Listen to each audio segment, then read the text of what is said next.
14 February 2017.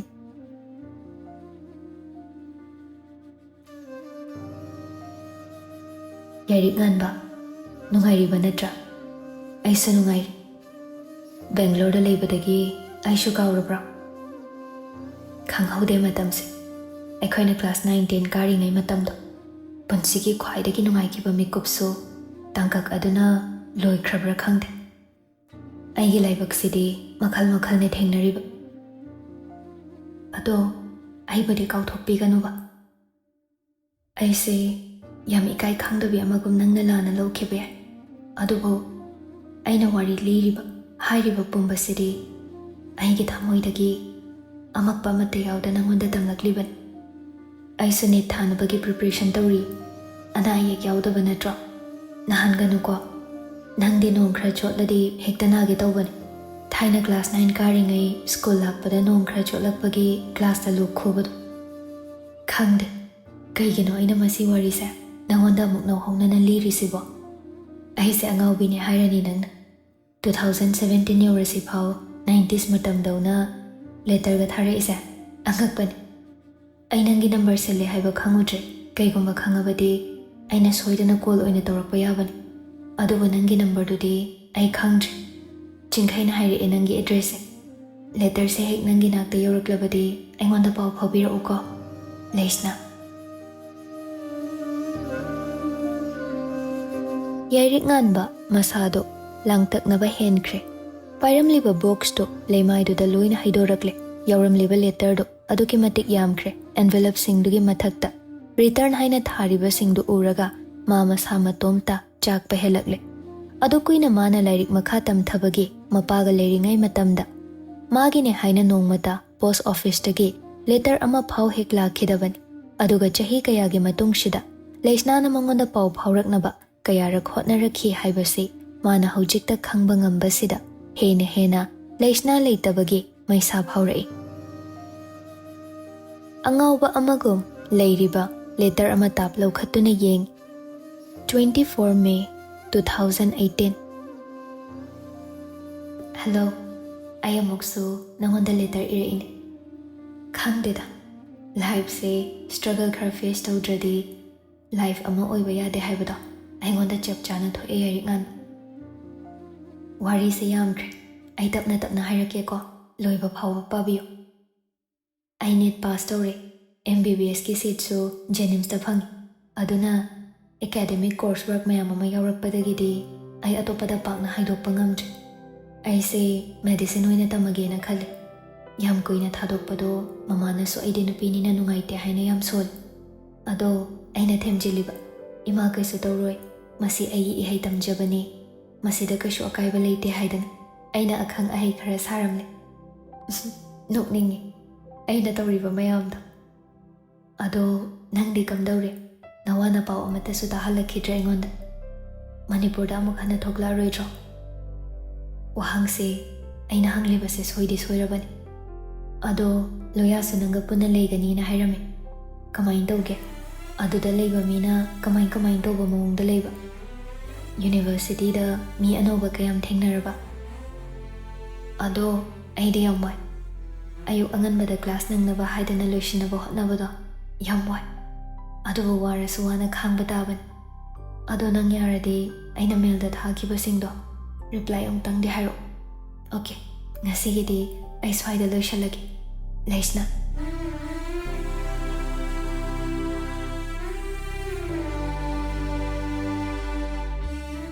Nupado ikhawlang manbana letter singdo amamamta oina sum hangduna parai.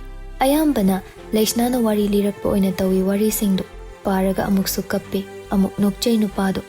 Maraktuda leisna na mabo mi khatna jainaba yawbra haiba wahang ama yawrakhi. Yairik nganba ningsingnaba hotne. Karamba thaudokpu oikriba mana Bangalore da leiringai matamduda sum khalakpada wakhaldu gyan lai.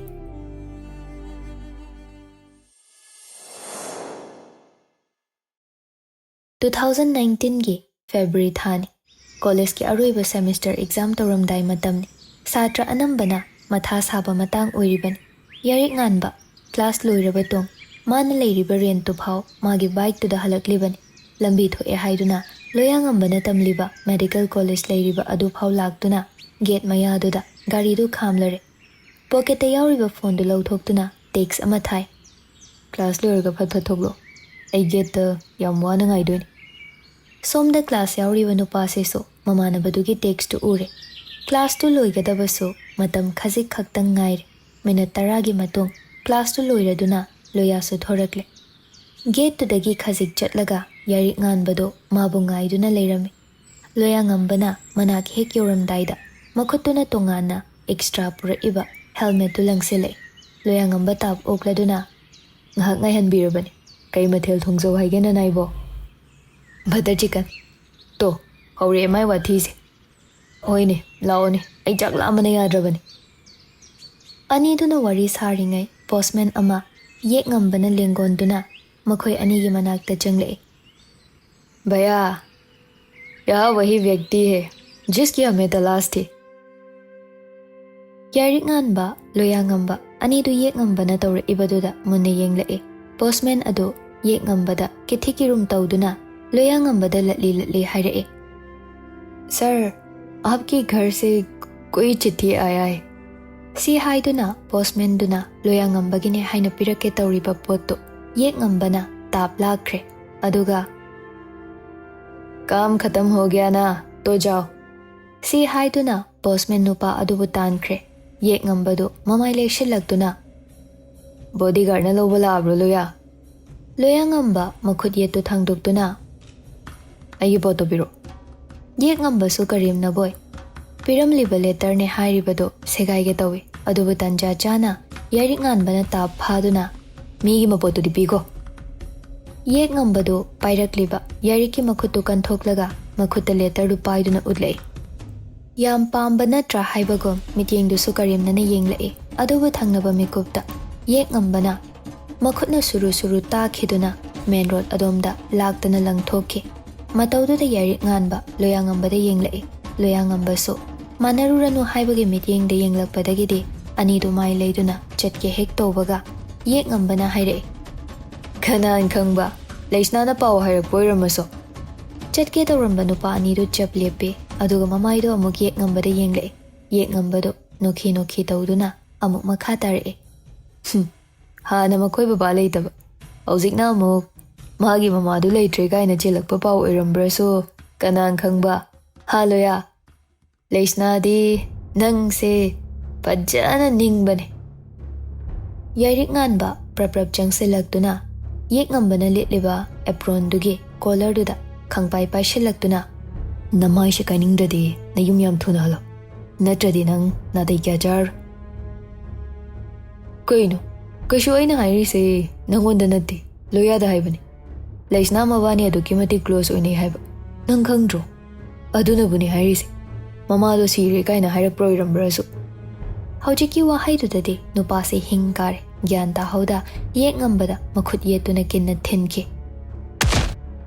mi ushitaba nang nek ta karim na bayaba mi saklo leisna se ha nang nek ta anthani yengba yabraba as yare manawrano angawbani mapa angawbana pokpa machabu kamai ngawrei doino yek ngamba chaina phawriba mamai duda nanduna noi aduga yarik te yenglaktuna nangonda duk meter ori duna kaigino leisna se nangi kana orige wahangdo yarik nganbagidi karigumba atumba potsak amana thilakpagom chaina phawre achumba sun karigi aduk mana leisna bu senajabagi mataw utliba khangdaba mi amana kari maramgino haina shoidana hanglakani khal mana paw khumpi dabadu ubada loyangambana namadu khangage doge habno nasana lepliba jaga phawa masa khangdaba nangna sho leisna bu anthana yengba susari leisna di yarik nganbana wadu haige tawrakpaga yarik nganbana loyangambabu khamlakpani yek ngambado ani dugi matawduda nokle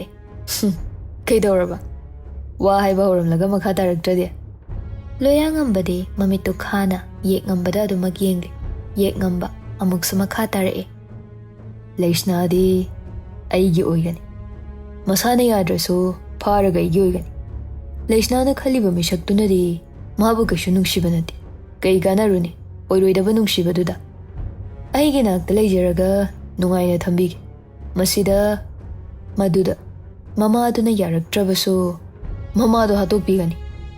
Wahaidu tarubada Yairik khamba nanghaude changsinduna yek ngambabo tap taba makai phuke.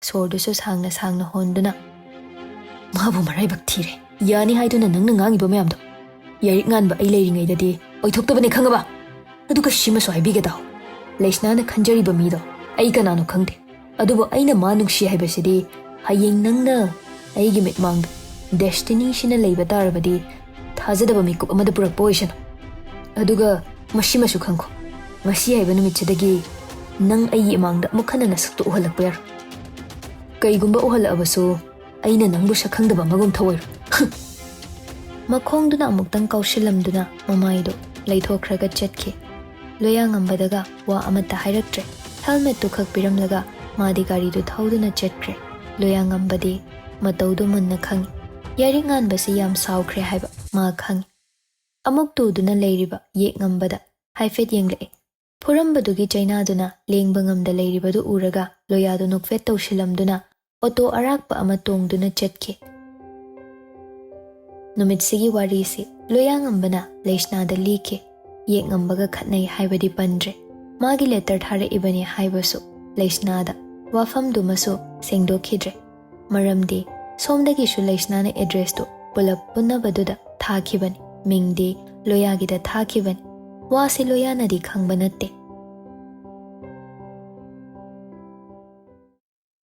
present time matamduda thokhiba thodok singdu mamita amamamta urakpani nupase matamduda tharakhibadu leisnagine haina ma hojiktada khanglakle ma masa matomta amuksu sonjai chatliba matamgi kata asina amuk handuna chatpa yaramlabadi leisnabusu mana sokhalamlo amuksu numittuda handuna chatlamlabadi haibaseni mikupsida mana ungduna khalliba wakhalsu letarduna mamaiduda thamduna Yairik nganba khonjel nikna kaigino aina suk mittangba magum leramlibasibo hishibu nangine haibadu matik charibrani nangsu nangbu ashok nadom tarak lehanba isibu afaba mi amani hairatra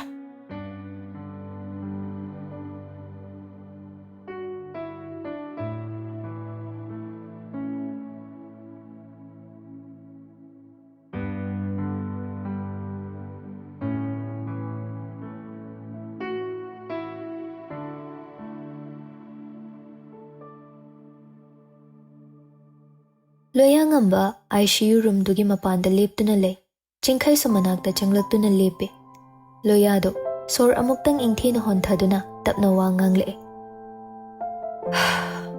Yairik de angawai matawamda leiramani nate leirabani khangde ai handak thoiba mayam se uragane ai gyana mai ngaw mapa machaduna nakna loinaramgadra hairaga yanadaba intimation oram aduga mapa nataba ahaldugana yam chanaba mapa machadawna loinai dine khangde da moise kaino maraksida kainomdi leiri thaina idi jingna khrabani yek ngam boise kainom lei haidana aduga main dawrige pau yi dum longna ba yabro pau yi wadi yamna ida ada aina tawriba thabaksi advocate ra DSP ra ai isa phau gyan ta de da bai yare badi de charge tawkrabo tawdrida kaigumba mana masase kashu tawramdraba hojik matha sanariba mayamse kashu saram wahang pahangdi hangabro kamain tawre adai ani duna kamain thibai plan dege thiba chatpaduma ai yade ligla da tawraga timama di chathan kiban amuk tumin leine loyangamba wakhal ta driba leisna de yenglaga mana di am nungshi jabani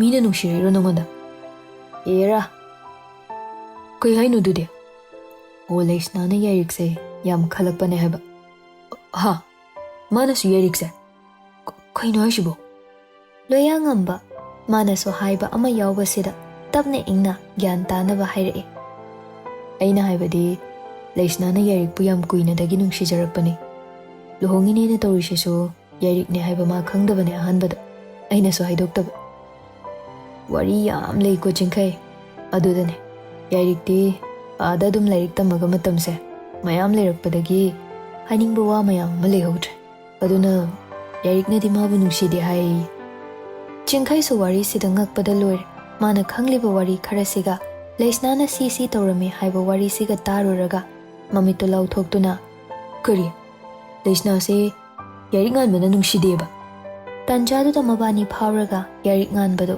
leisnana leiriba kaduda changki wari sanaramba anido sok chatli amuk mamai leithoraktuna amuk yarik nganbana changkhriba kaduda yengle wakhal tadriba nupi sida yengduna yarik nganbado mapi ira thangduna yengle leisna kaigino nangna ishibu sukyamna changing tawrisibo aibo sukcha khanbasibu kaigino aina nangbu matamduda nangi mafam amata pikide haibagira hojikna aibo sukwanba leisna nang aigi nakta haloba aibo sumwa halanuba makutta pairakpa chejetu chetna paiduna leisnada muna yengduna lumtharaba magi pukning wakhal thamoi mabusu theme mathannata